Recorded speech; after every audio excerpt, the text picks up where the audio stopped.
Hello students. पिछली कक्षा में हमने जो पिछला हमारा लेक्चर था उसमें हमने एंथोसरोस में सेक्सुअल रिप्रोडक्शन के बारे में पढ़ा था और वहाँ हमने जो पढ़ा था उसमें आर्किगोनियम एंड एंथ्रीडियम में किस प्रकार जो है मेल एंड फीमेल गैमीट्स बनते हैं और फिर उनका यूनियन होकर के फर्टिलाइजेशन होता है और एक 2n स्ट्रक्चर बनती है। आज हम पढ़ेंगे sporophyte. Male and female gamete जो कि एगुणित संरचना है उनका यूनियन हुआ और एक द्विगुणित संरचना बनी जिसे हम कहते हैं जाइगोट। तो जाइगोट के निर्माण के साथ ही एंथोसरोस की जो बीजाणु उद्भिद पीढ़ी है यानी स्पोरोफिटिक जनरेशन है उसकी स्टार्टिंग हो जाती है। तो हम कह सकते हैं कि जाइगोट जो है बीजाणु उद्भिद पीढ़ी की प्रथम कोशिका है, first cell of sporophytic generation. Zygote से जो स्पोरोफाइट बनता है वो विदाउट एनी रेस्टिंग पीरियड बनता है, अर्थात जाइगोट में किसी प्रकार की विश्राम अवस्था नहीं आती है। ये आर्किगोनियम के अंदर जब रहता है उसी समय बनने के साथ ही इसके अंदर फर्दर डेवलपमेंट होता है, फर्दर डिविजन्स होते हैं और जिसे स्पोरोफिटिक प्लांट बॉडी बनती है जिसे हम स्पोरोगोनियम कहते हैं। तो जाइगोट जो है ये वन सेल्ड डिप्लॉइड स्ट्रक्चर होती है। इसमें बार बार विभाजन होकर के एक एम्ब्रियो का निर्माण होता है सबसे पहले, और इस एम्ब्रियो में फिर फर्दर डिवीजन्स, डिफ्रेंसिएशन और ग्रोथ के बाद एक जो स्पोरोफिटिक स्ट्रक्चर बन जाती है जिसे हम स्पोरोगोनियम कहते हैं। अब है स्ट्रक्चर ऑफ मैच्योर स्पोरोगोनियम। जो स्पोरोफिटिक बॉडी बनी है जिसे स्पोरोगोनियम कहते हैं उसकी स्ट्रक्चर किस प्रकार से होती है। तो यह है पहले इसकी एक्सटर्नल स्ट्रक्चर। ये जो स्पोरोगोनियम होते हैं ये थैलस की डोर्सल सरफेस पर पाए जाते हैं, क्लस्टर्स में पाए जाते हैं, ठीक है। और ये रोड शेप्ड होते हैं, इलोंगेटेड होते हैं, स्ट्रेट होते हैं, स्लाइटली कर्व भी होते हैं। ये देखिए, ये स्पोरोगोनियम है, रोड शेप है, इलोंगेटेड है, स्ट्रेट है और स्लाइटली मुड़े हुए भी हो सकते हैं, इरेक्ट है एंड लुक लाइक हॉर्न्स। और ये जो है सींगों की तरह दिखाई देते हैं, हॉर्न्स की तरह दिखाई देते हैं, इसीलिए एंथोसरोस को हॉर्नवर्ड्स भी कहा जाता है। स्पोरोगोनियम का जो बेसल पोर्शन होता है वो इन्वोल्यूकल का एक प्रकार का आवरण होता है, उसके अंदर ये ढका हुआ रहता है जो हम नेक्स्ट डायग्राम में आपको बताएंगे। यहाँ पे भी देखिए ये इन्वोल्यूकल है, इसका बेसल पार्ट है, ये थैलस है, थैलस के ऊपर ये स्पोरोगोनियम लगा हुआ है और इसका जो बेसल पार्ट है इसके चारों तरफ ये इन्वोल्यूकुलर है। Young sporogonium is green in colour. Young sporogonium जो होती है उसका रंग हरा होता है, but at maturity it gradually turns dark yellow और black from the apex to the base. लेकिन जैसे जैसे मैच्योर होती है इसका जो कलर होता है डार्क येलो या ब्लैक हो जाता है और ये कलर जो होता है अपेक्स से बेस की तरफ चेंज होता है। Each sporogonium is differentiated into 2 parts. प्रत्येक जो स्पोरोगोनियम है उसके 2 भाग होते हैं। नीचे वाला भाग इसका फूट कहलाता है, जिसे हम कैसे इसको समझ सके तो ये जो धसा हुआ पार्ट है थैलस में ये फूट कहलाता है और ये इलोंगेटेड पार्ट है इसका कैप्सूल कहलाता है। Non distinct seta but at intercalary meristematic zone is present. Seta इसके अंदर नहीं पाया जाता है। जैसे हम मानते हैं कि इसके अंदर जो जानते हैं कि ब्रायोफाइट्स के अंदर जो स्पोरोफाइट होते हैं उसमें 3 पार्ट होते हैं, फूट, सीटा और कैप्सूल। तो इसमें सीटा नहीं पाया जाता है। सीटा की जगह इंटरकैलर मेरिस्टेमेटिक जोन पाया जाता है जिसमें मेरिस्टेमेटिक सेल्स पाई जाती है। ये थैलस है और इसके ऊपर ये इसके स्पोरोगोनियम लगे हुए हैं।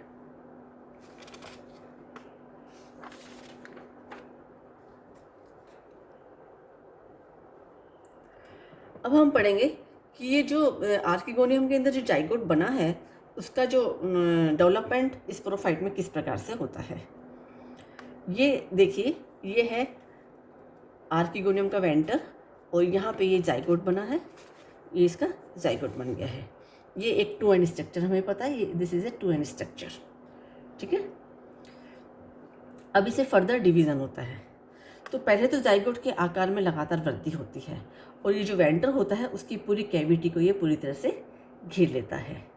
फिर इसके चारों तरफ एक सेलुलोज की वॉल बन जाती है, जाइगोट के चारों तरफ एक सेलुलोज की भित्ति बन जाती है। फिर इसमें डिवीजन स्टार्ट होते हैं। तो जाइगोट का जो फर्स्ट डिवीज़न होता है वर्टिकल होता है, यानी इस तरह से, तो 2 सेल्स बन गई।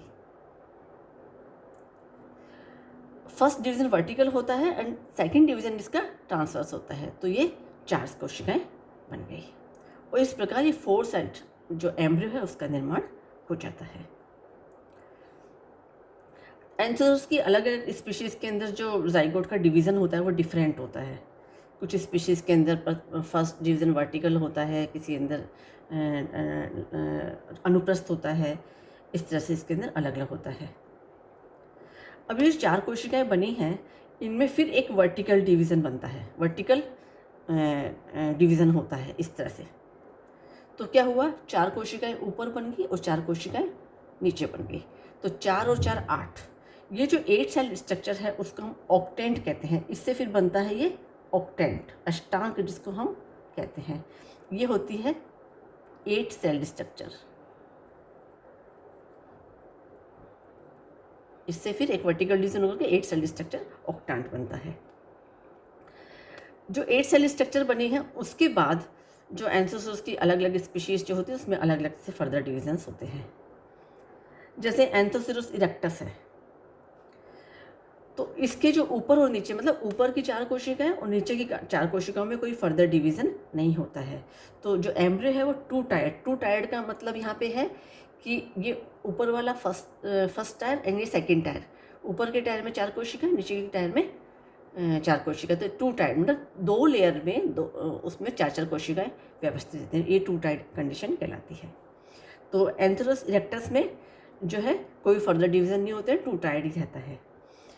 और जैसे एंथोसोरस गैमुलोसस है, इसके अंदर जो टू टायर्ड जो है उसके अंदर किसी भी एक के अंदर फिर एक ट्रांसफर डिवीज़न हो जाता है, एक टायर में फिर एक ट्रांसफर डिवीज़न होता है। तो इस प्रकार से 3 टायर, ऊपर वाला एक फिर एक 3 टायर स्ट्रक्चर बन जाती है। जो एम्ब्रियो होता है उसके अंदर 3 टायर होता है। इसी प्रकार एक एंथोसोरस होता है क्रिस्पुलस। इसमें जो है ऊपर वाले टायर और नीचे वाले टायर दोनों के अंदर एक एक ट्रांसफर डिवीज़न होता है। तो 4 टायर बन गए, इसमें बना तो 2 टायर, इसमें बना तो 2 टायर, तो 4 टायर स्ट्रक्चर इसके अंदर बन जाती है। तो इस तरह से जो वेरिएशंस पाए जाते हैं एंथोसोरस की स्पीशीज़ में अलग अलग, कि 8 सेल स्ट्रक्चर के बाद फर्दर डिवीजन्स किस प्रकार से इसके अंदर हो रहे हैं। जो निचले वाला टायर होता है एंथोसोरस, ये जो है इससे हमेशा फुट का निर्माण होता है और ऊपर वाले टायर से कैप्सूल का निर्माण होता है। तो ये जो निचले वाला टायर है 4 सेल का, ये तो फर्दर इसमें रेगुलर डिविजन्स होते हैं और इससे फिर इसके एंथोसोरस का जो स्पोरोफाइट है उसके फुट का निर्माण होता है और ऊपर वाला जो सेल्स का समूह है उससे फिर इसके कैप्सूल का निर्माण होता है। फुट की जो सेल्स होती है वो थिन वॉल्ड होती है और मेरिस्टेमेटिक सेल्स होती हैं वो, और उनके अंदर वैक्यूल्स पाए जाते हैं, वैक्यूलेटेड स्ट्रक्चर्स होती हैं। और कुछ सुपरफिशियल सेल्स जो होती है फुट की, वो जो है जो गैमेटोफाइट के टिश्यू में अंदर तक चली जाती है और हॉस्टेरियल सेल्स की तरह काम करती है। अब है ऊपर वाले जो 4 सेल्स हैं उनसे फिर कैप्सूल का निर्माण होता है। तो ये 4 कोशिकाएं हैं, इनमें एक पेरिक्लाइनल डिवीज़न होता है। पेरिक्लाइनल डिवीज़न से क्या होता है, 2 जो लेयर्स बनती हैं सेल्स की। जो बाहर वाली जो लेयर है ये वाली, ये तो है इसको हम कहते हैं एम्फीथीसियम या बहिस्थीसियम, बहिस्थीसियम कहलाती है। और जो अंदर वाला कोशिकाओं का जो ग्रुप बना है वो कहलाता है इसका एंडोथीसियम या अंतःस्थीसियम। ये अंतःस्थीसियम और ये बहिस्थीसियम। ऊपर वाली जो 4 कोशिकाओं में पेरिक्लाइनल डिवीज़न होने से ये कंडीशन आती है। तो ये आउटर सेल्स और ये इनर सेल्स।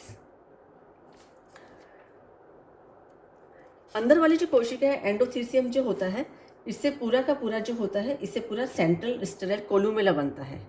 ये कोलुमेला नेक्स्ट अपन बताएंगे कि एंथोसोरस के कैप्सूल के अंदर बिल्कुल सेंटर के अंदर स्टेराइल सेल्स पाई जाती हैं जिसे कोलुमेला कहते हैं। तो एंडोथीसियम जो होता है इससे पूरा का पूरा इसका स्पोरोगोनियम यानी कैप्सूल का कोलुमेला बनता है। इसमें पहले जो होती है कोलुमेला की 4 वर्टिकल रोज होती हैं और लेकिन जो मैच्योर कैप्सूल होता है उसके अंदर इसकी 16 वर्टिकल रोज होती हैं। नेक्स्ट डायग्राम में हमें ये दिखाई पड़ेगा। तो एंडोथीसियम से बन गया कोलुमेला। अब है एम्फीथीसियम। एम्फीथीसियम में फिर एक पेरिक्लाइनल डिवीज़न होता है। एम्फीथीसियम में फिर एक पेरिक्लाइनल डिवीज़न से होता है, जिससे बाहर की तरफ एक स्टेराइल सेल का लेयर बनता है। ये रहा, ये एम्फीथीसियम है। इसमें एक पेरिक्लाइनल डिवीज़न हुआ तो इससे जैकेट इनिशियल्स बनी स्टेर सेल्स की, और अंदर की तरफ जो बनी फर्टाइल सेल्स की लेयर बनी, जिसे स्पोरोजिनस सेल्स बताए गए हैं यहाँ पे। ये बना है एम्फीथीसियम से, और जैकेट इनिशियल है ये भी बनी है एम्फीथीसियम से, और ये कोलुमेला को बता रहा है जो कि एंडोथीसियम से बना है। तो ये बन गई outer sterile layer of jacket, और ये फर्टाइल सेल का स्पोरोजिनस सेल्स, और ये स्पोरोजिनस सेल्स जिसे हम आर्किस्पोरियम भी कह सकते हैं। जो जैकेट इनिशियल्स है इनमें फिर पेरिक्लाइनल डिवीज़न होता है, और 4 से 5 लेयर्ड जैकेट वॉल बनती है। जैकेट की जो वॉल बनती है, कैप्सूल की जो जैकेट बनती है उसकी जो 4 से 5 लेयर थिक होती है वो।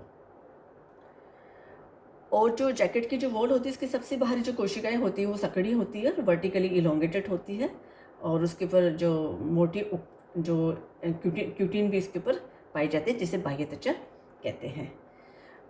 इन बाह्य त्वचा की कुछ अंडाकार कोशिकाओं में 2 जो स्टोमेटा भी पाए जाते हैं इसके अंदर, और जो जैकेट सेल्स है उसके अंदर क्लोरोप्लास्ट पाया जाता है।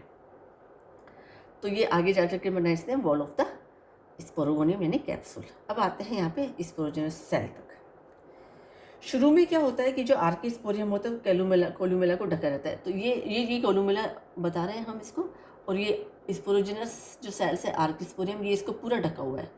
जब मैच्योर नहीं होता है स्पोरोफाइट यंग स्टेज के अंदर, ये इसको आगे से ये डोम शेप स्ट्रक्चर है, इसको पूरी तरह से इसने ढक रखा है। और ये जो होती है सिंगल लेयर्ड होती है स्पोरोजिनस सेल्स या आर्किस्पोरियम। अब इसमें भी 2 प्रकार की कोशिकाएं डिफ्रेंशिएट होती हैं। एक प्रकार की कोशिकाएं जो होती है उसमें जो बनती है वो बनती है स्पोर मदर सेल,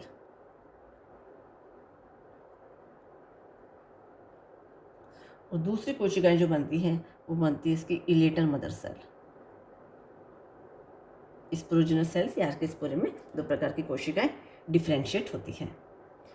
ये स्पोर मदर सेल्स जो होती हैं इनमें फिर मियोसिस होता है, क्योंकि अभी जो जितनी भी कोशिकाएं हैं उनमें नंबर ऑफ क्रोमोसोम्स 2n है। तो स्पोर फॉर्मेशन के लिए मियोसिस होना जरूरी है। तो स्पोर मदर सेल के अंदर अर्धसूत्री विभाजन होता है, जिसे एक स्पोर मदर सेल से 4 स्पोर्स बनते हैं, और ये चारों स्पोर्स जो होते हैं स्पोर टेट्राड के अंदर व्यवस्थित रहते हैं, बीजाणु चतुष्क के रूप में व्यवस्थित रहते हैं।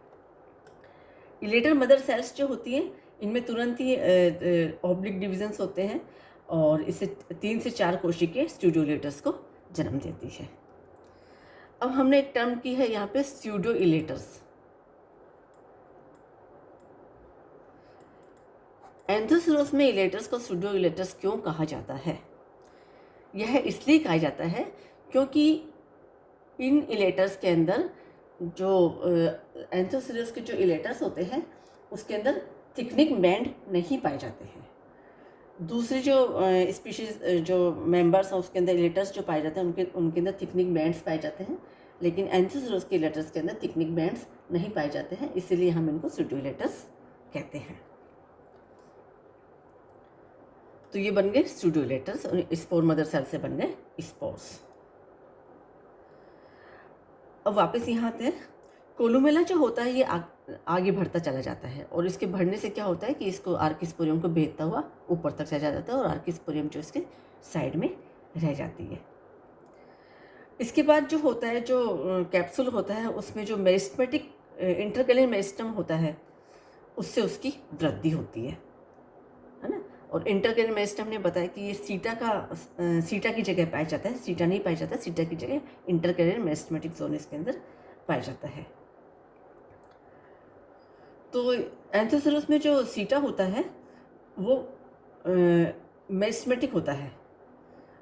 जो सीटा वाला भाग जो होता है वो मेरिस्टेमेटिक होता है, और लंबे समय तक इसके अंदर सेल डिविजन्स होते हैं, और इसकी जो लंबी वृद्धि जो होती है लंबे समय तक चलती है। इस प्रकार से एक पूरा एंथोसेरोस का स्पोरोफाइट बन जाता है। ये जो कैप्सूल जो वॉल होती है जैकेट, उसके ऊपर ये जो स्फुटन के लिए लाइन पाई जाती है और ये जो कैप्सूल का स्फुटन हो जाता है तो ये जो इसके जो दो वाल्स के अंदर जो जैकेट है वो स्प्लिट हो जाती है और ये इसका पूरा पूरा आर्किस्पोरियम वाला पार्ट इसके अंदर दिखाई दे रहा है। तो ये हमने बताया successive stages in the development of sporophyte. ये एफ जो शो कर रहा है स्पोरोफाइट शोविंग लाइन ऑफ डेसेंस, और जो डी जगह है डेसेंस कैप्सूल, ये इसमें स्फुटन हो चुका है।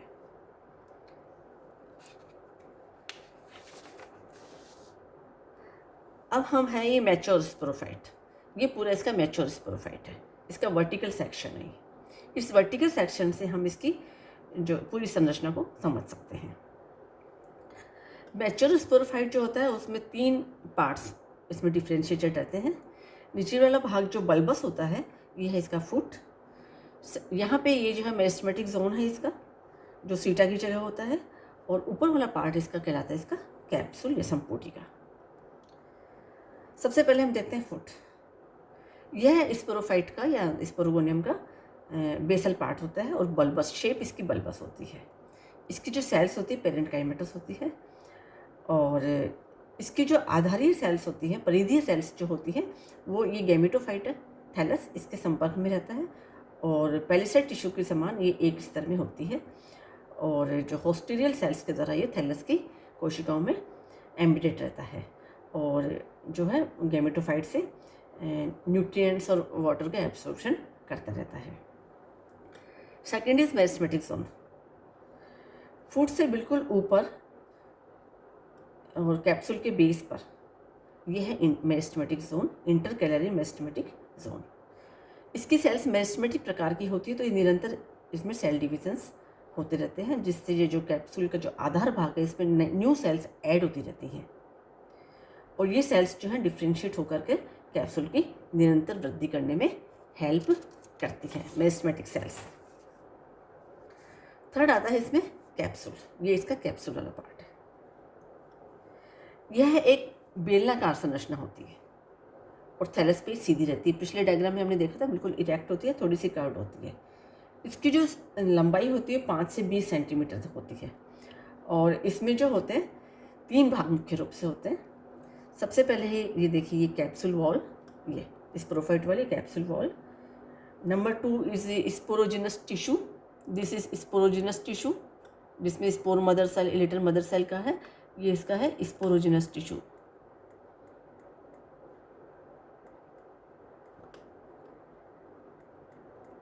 सेकेंड पार्ट इसका आ गया, first is sporophyte wall, second is sporogenous tissue, and third is columella या स्तंभिका।